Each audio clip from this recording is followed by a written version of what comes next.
Monsieur le ministre Dallot, Monsieur le ministre Day, Monsieur le chancelier Lamotte, Mesdames et Messieurs les diplomates et les entrepreneurs, Mesdames, Messieurs, chers amis, chers compatriotes, c'est une belle occasion et une rencontre importante pour nous ce soir. Et je commencerai par féliciter le chancelier pour l'avoir favorisé et surtout pour y avoir convié toute la communauté haïtienne. Il me semble également que c'est la première fois depuis 1985 que nous avons la visite des membres d'un gouvernement si peu de temps après son installation. Encore une fois, félicitations. C'est un grand honneur pour moi de prendre la parole, mais c'est aussi une délicate tâche que vous exposez la situation de toute la communauté haïtienne en tant que président de la PAFA. En effet, la structure que je représente regroupe certes l'ensemble des sensibilités de la communauté, mais elle n'a pas reçu de mandat particulier. Ma tâche est donc ardue et vous pouvez aisément le comprendre. Créée en 2002, la PAFA comporte aujourd'hui 54 associations, parmi les plus importantes et les plus actives de la communauté. Ce n'est qu'un peu du quart des associations répertoriées en Île-de-France. Notre leitmotiv, Tête ensemble, a suscité et suscite encore des adhésions. Aussi, le dynamisme de ses membres, dans le cadre de ce Tête ensemble, rend son action de plus en plus visible. Les différentes rencontres avec les autorités françaises, haïtiennes et autres l'illustrent bien. Voilà, messieurs les ministres, la philosophie de la PAFA. Voilà en quelques mots son palmarès. Mais fort de tout cela, et en son nom, je souhaite vous parler franchement. Sans doute ne saurais-je être complet, étant donné les préoccupations innombrables de la communauté. Je vais cependant décliner quelques-unes de ces préoccupations en vous rappelant, messieurs les ministres, que la PAFA, lors de la visite du président René Préval en 2006, lui avait soumis un mémorandum traitant des sujets comme la double nationalité, le droit de vote des Haïtiens vivant à l'étranger, la création d'une structure capable de récupérer toutes les commissions relatives au transfert d'argent pour permettre à Haïti de réaliser ses projets d'infrastructure. La diaspora avait envoyé en Haïti 1,6 milliard de dollars en cette année bénie de 2006. Je reviendrai plus tard, et certainement le public relaiera aussi ces points, parce que, comme nous, il a toujours rêvé le meilleur pour Haïti, chéri et éternel. Il ne s'agira pas pour moi de dire que nous avons que des problèmes. Messieurs les ministres, mais certainement ces problèmes doivent trouver des solutions rapides, efficaces et durables. Parce que de ces solutions dépend l'aide encore plus massive que nous apporterons à notre cher Haïti. De ces solutions dépend le mieux-être de l'être haïtien là-bas et ici. Messieurs les ministres, notre communauté occupe la 4e place des diasporas haïtiennes. Après la République dominicaine, les États-Unis et le Canada, estimée à près de 100 000 individus, la communauté haïtienne de France métropolitaine ne cesse de croître. Ce chiffre n'inclut pas les Haïtiens ayant acquis la nationalité française ou encore les enfants nés de parents haïtiens ou d'origine haïtienne, mais qui restent viscéralement haïtiens. Si l'on ajoute ceux des départements français d'outre-mer, Guadeloupe, Martinique, Saint-Martin, Guyane, vous avez là une ressource extraordinaire pour rêver le meilleur et réaliser le meilleur pour le pays, comme pour chacun de ses enfants. Pourtant, elle n'a pas d'ambassadeur depuis de très longues années maintenant. Les missions diplomatiques sont réduites au strict minimum, si bien qu'au niveau du consulat, le traitement des démarches administratives est long et s'est aggravé après le séisme dévastateur du 12 janvier 2010. Malgré la bonne volonté des agents consulaires qui voudraient faire bien mieux que d'émettre des passeports. C'est une situation bien préoccupante pour notre communauté, car combien de nos compatriotes se sont heurtés à cette difficulté de ne pas pouvoir faire valoir leurs droits à cause de ce manque. Combien de nos compatriotes n'ont pas été accusés de tricheurs, de fraudeurs, à cause de la suspicion qui pèse sur l'authenticité des pièces d'identité délivrées par le consulat ou des extraits d'archives nationales, considérés comme n'ayant aucune base administrative légale. À cause de ces dysfonctionnements, à cause de cette image négative de leur pays, ils grossissent le rang des précaires. Ils vivent dans l'angoisse et sont très souvent exploités. Paradoxalement, ils continuent d'envoyer de l'argent aux familles restées là-bas. Paradoxalement, ils incarnent leur espoir. Monsieur le chancelier, à quand un ambassadeur d'Haïti à Paris? À quand des services consulaires organisés et équipés de manière suffisante pour aider efficacement nos compatriotes? À quand des conditions de fonctionnement autres qui forceraient le respect de nos compatriotes expatriés et de notre très cher Haïti? Monsieur le chancelier, j'ai relu avec attention votre discours d'installation. Permettez-moi, au nom des 54 associations de la PAFA, de vous citer. Dès aujourd'hui, nous allons changer la vision de la diplomatie haïtienne qui transitera d'une diplomatie traditionnelle à une diplomatie économique et d'investissement durable pour Haïti.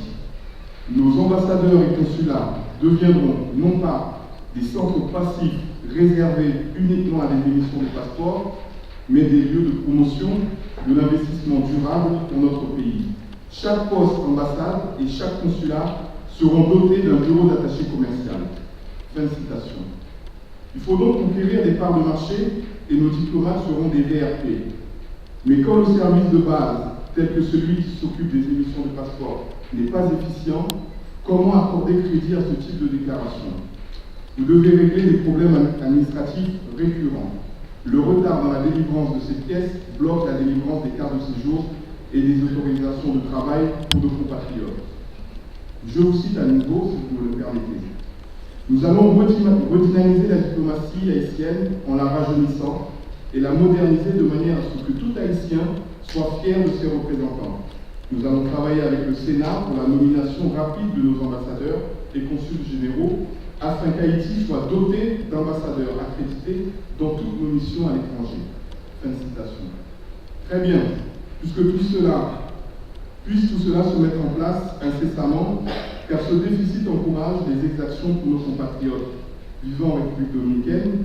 Ce déficit encourage l'État français à expulser, tels des délinquants, que dis-je, des criminels, des pères et mères de famille honnêtes, courageux et qui sont installés en France depuis 5 ans, voire 10 ans, mais qui n'ont pas obtenu l'appui de nos diplomates parce qu'eux-mêmes sont démunis face à cette situation. Donnez-leur les moyens de leur mission avant de les transformer en des agents commerciaux. Peut-être serions-nous fiers d'eux. Il faut des actes maintenant. Ces actes qui doivent cristalliser le respect et la fierté d'appartenir à la magnifique famille haïtienne. Vous dites aussi, nous allons cesser de nous plaindre, mais plutôt nous allons agir. Notre rôle est de contribuer à la reconstruction rapide d'Haïti avec une vision neuve en nous employant à établir des partenariats pour la science et la technologie. Encore une fois, nous sommes d'accord. Contribuer à la reconstruction, soit, mais comment faire si nous ne commençons pas par la déconstruction de notre mode de pensée? Pour le moment, rien ne nous est proposé, tandis que des solutions et des expériences existent ailleurs. Mieux, des expertises haïtiennes, des compétences haïtiennes existent dans les diasporas.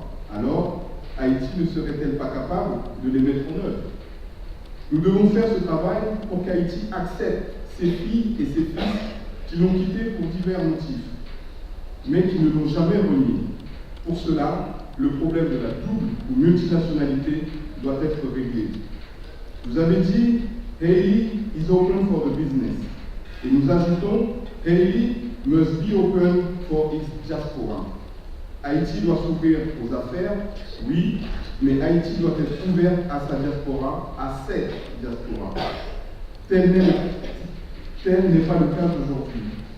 J'en veux pour preuve l'absence d'un représentant du ministère des Affaires étrangères à cette délégation. Alors, vous l'aurez compris, Monsieur le ministre, ainsi que les entrepreneurs haïtiens, nous voulons contribuer au développement de notre pays au-delà des milliards que nous lui envoyons et qui ne servent qui sont finalement mal utilisés. Mettez en place des dispositifs nécessaires pour capitaliser notre patriotisme et notre générosité. Rendre Haïti intéressante aux yeux de ses propres enfants n'est pas une tâche à négliger, il faut même en faire une priorité. Concernant la participation de la diaspora à la fonction publique, nous sommes près de 4 millions à l'extérieur. Nous nous évertuons à montrer une autre image de notre pays natal. Nous avons des projets concrets, comme celui du mois de février prochain, qui s'intitule le premier festival d'art haïtien en Essonne, réalisé, pensé, porté par une de nos associations. Ici même, dans cette salle, depuis 2004, la PAFA organise la journée portes ouvertes des associations franco-haïtiennes. Le travail avec le service culturel de l'ambassade s'amplifie avec des initiatives dans des hauts lieux de la culture en France et en Europe. Pour améliorer l'image d'Haïti, notre pays d'accueil, nous sommes prêts à collaborer, car lorsque Haïti est malmené, lorsque Haïti est abîmé, nous en sommes les premiers meurtris. La diaspora est prête à jouer son rôle dans la promotion des capitaux d'investissement, tels que les capitaux risques, en faveur d'un investissement social en Haïti. Elle est prête également à offrir ses compétences diversifiées dans les domaines de marché, de la technologie, de l'ingénierie et de l'énergie verte. Outre le mémorandum soumis au président Crédal en 2006, les propositions de la diaspora pour promouvoir un développement durable s'articulent autour de deux axes principaux.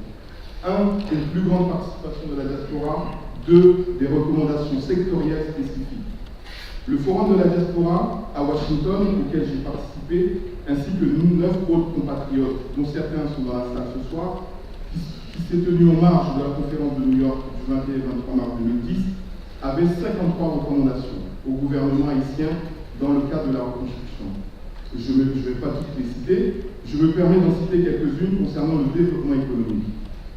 Travailler avec les donateurs pour amplifier officiellement la diaspora, pour impliquer officiellement la diaspora dans la mise en œuvre et le suivi des mesures et recommandations de redressement et de reconstruction.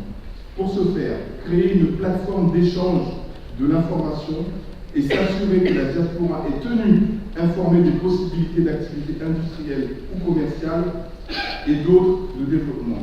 Deux, que dans le même temps, le gouvernement haïtien sait quelles sont les ressources disponibles au sein de la diaspora, ressources financières, ressources humaines. En ce qui concerne les ressources humaines disponibles en France, la PAFA doit s'atteler à cette tâche pour fournir un annuaire des compétences de la communauté. Concernant la participation de la diaspora dans la fonction publique, créer un corps de fonctionnaires avec la participation des Haïtiens sur place et de la diaspora. Les donateurs sont encouragés à revoir le cadre juridique de leur personnel afin de faciliter le transfert d'employés par un créole qui serait détaché à Haïti. Là, ne se pose aucun problème, dans la mesure où une loi existe, elle date de 2002. Pour permettre ce retour au pays, la loi du 1er août 2002, portant sur les privilèges accordés aux Haïtiens d'origine jouissant d'une autre nationalité et leurs ascendants, autorise, dans son article 1er-E, l'éligibilité tant à la fonction publique qu'au marché de l'emploi, sauf dans le cas expressément interdit par la Constitution. Article 1-F, dispenser de l'autorisation du ministère de la Justice pour acquérir toute propriété immobilière. Pour terminer, comme vous le constatez, Monsieur le ministre, la diaspora n'est pas un pays en dehors. Et ce n'est pas sans raison que je soulignais tantôt mes difficultés à relater ces légitimes préoccupations. Je reconnais que votre tâche n'est pas non plus des plus simples. Et si vous vous imposez un devoir de résultat bon pour le pays, vous y arriverez. Si vous faites vôtre le credo de la PAFA, porté avec enthousiasme par les acteurs de la communauté, il est le même que celui de nos aïeux. N'en doutez pas, car d'aussi loin que nous sommes, le soleil d'Haïti ne cessera jamais de briller en nous. Comme vous, je vous invite à en faire de chaque rayon, de chaque lueur, une invention nouvelle pour le bien-être de tout Haïti. Tête ensemble.